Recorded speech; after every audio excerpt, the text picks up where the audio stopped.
Alright, now we're going to do a double drive gate. I've shown you on a single drive gate how to find the slope on your gate.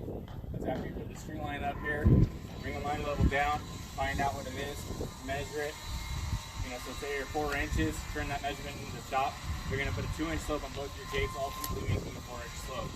Here in this case, I want to talk to my homeowner and make sure, hey, we're going to put a double drive gate on the slope, and when it opens, it's going to hit the high side of the ground. So when it hits the high side of the ground, we want to be the gate higher. Do they want to redo their landscaping? In this case, the homeowner wants to, make the gate the same height as the high side here. But how do you find that measurement? You'll go through and take the total measurement here, and after I've measured this total distance, which is 12 feet, I went through and measured again to 6 feet, which is right here, and marked my string line. Since this is a recording, we don't want to take your time all day. We pre-put another string line up here and line leveled it to my 6-foot mark. So when I take my second string line and push it up here, put a line level on it, that's where it sits nice and true.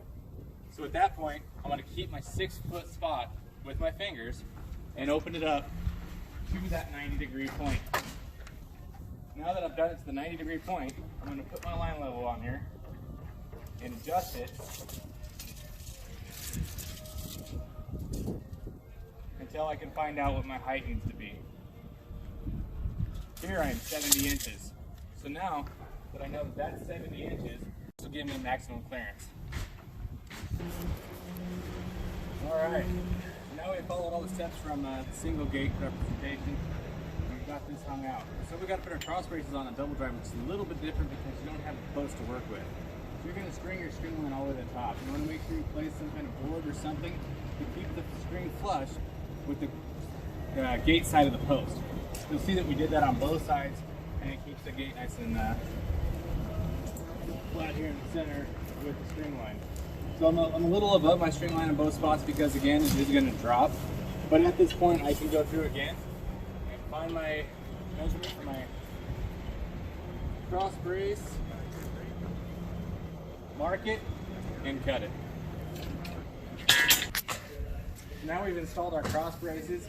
You'll see that I've got the same spacings on single gate, and these are the same distance on both, so it matches, and the gates are uniform as you're looking at it from the back of your gate. As you look at the front of your gate, you're going to notice a very large gap underneath my gate. This gap currently is 7.5 inches. That's way big compared to what we typically want to be. But because we took that measurement earlier to find out what it was going to be when it was at the slope, once you open this up to the 90, you'll see that we are right there. So once they add grass to this, we'll be able to come through and open it, and I'm at perfectly 2 inches.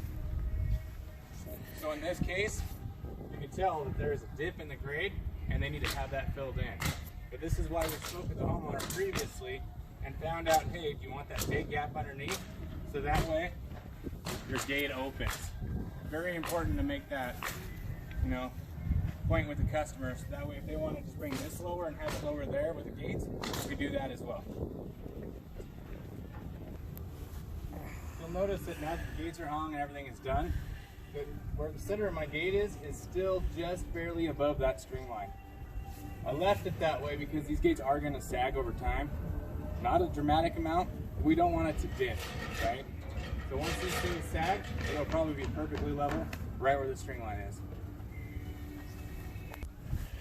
So now we're going to install our drop rods. Some folks like to install their latches first to kind of hold it together, but I find that adding the extra weight to the gate will actually push it down just a little bit. It should be even, but I just like to put my drop rods on first. But with that, what you want to keep in mind is you got your latch assembly, right? It's going to go this way. And with that, you want to talk to your homeowner, find out, hey, do you want the drop rods both on the front, both on the back, or one on both sides? If you have one on both sides, then you can have your latch assembled like this and have a drop rod in the front so you can open the drop rod and lift the gate this way, and one in the back, so if you're on the inside of your yard, you can lift the drop rod, lift it this way, and open up the front. So, that way you can access it from both sides. But it's very important just to ask the customer, because some people just want it on the front, they just want it on the back. Me, I prefer one on both sides so I can enter and exit from either side of my double drive. Spots on the drop rod that need to line up with the grooves. You'll see that there's one up high and one down low. this adjust. But you want to make sure that this is in the right spot.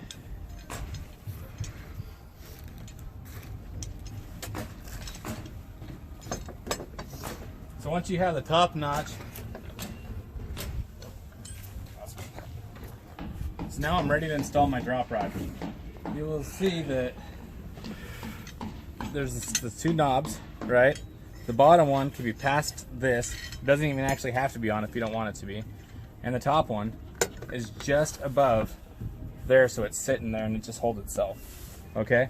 I'm holding this flush, so when I screw it in, it'll be secure. It's really important that this bracket is flush and the bottom bracket are flush, or else this isn't going to slide freely up and down. Now, where do you put it on the gate? Once you have it on there, it's supported by itself. You want to put your finger at the bottom of the gate and make sure the drop rod touches exactly where your finger is. You don't want this to go past it, and you don't want it to be not there either, because you want it to go as far as it can in the ground, but you don't want it to be past the gate, because once you open it, if it hits, it's obviously going to start causing problems. So now that I've found that location, I'm going to secure my drop rod.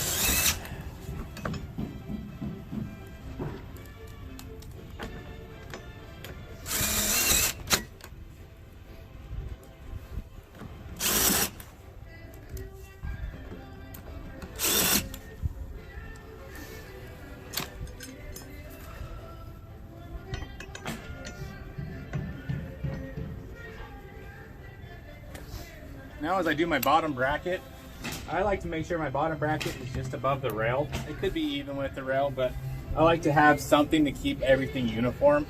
So I like to use the top of this rail for the bottom of my bracket, because I can look at it and it gives me a very well-defined line on where I need to be. So when I do this side, I can do exactly the same thing and it'll look uniform. Now we're going to install the drop rod holders. Now that we've installed the drop rods, I put the string line up as a representation, so you can see that it's flush all the way across the whole way of the gate, right? Because ideally when these gates are done, you want them to be sitting flush with the fence. So as you do it, we're going to get one gate at a time. I'll sit this guy forward where it's just barely right at the string, because then I know that's where its final destination is going to be.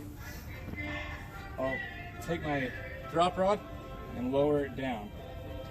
As I did that, you can see I made an impression in the dirt. Now that I have that impression in the dirt, I can lift my drop rod back up, push it out of the way, and grab my pipe and put it where that impression is.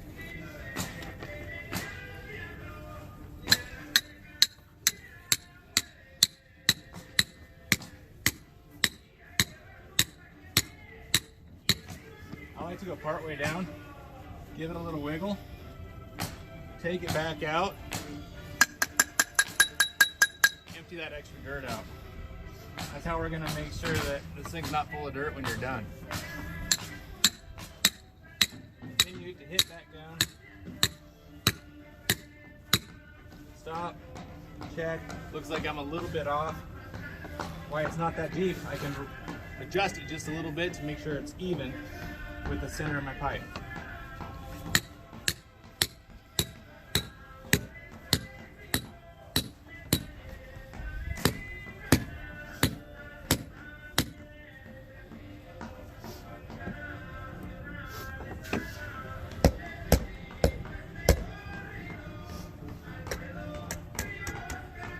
Make sure she's nice and even.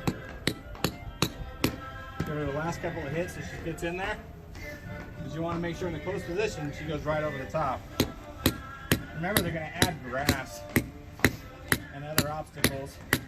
So ideally you should be down an inch or two from that. And then when you slide that in, it'll fit center right into there. Now that you have that point, you can move to the other side, because this one's already took to the string. You can see that it's flush.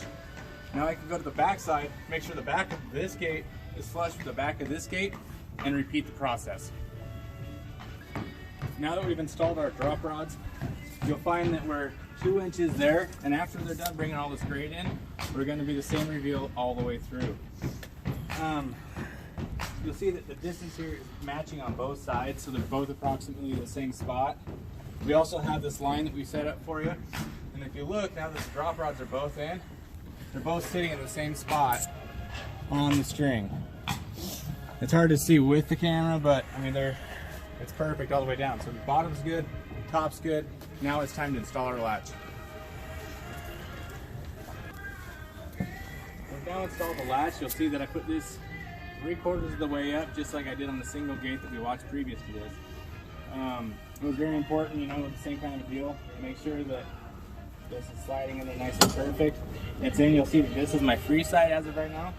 And when I turn it, drop it down, she sits perfectly in the center of that bad boy.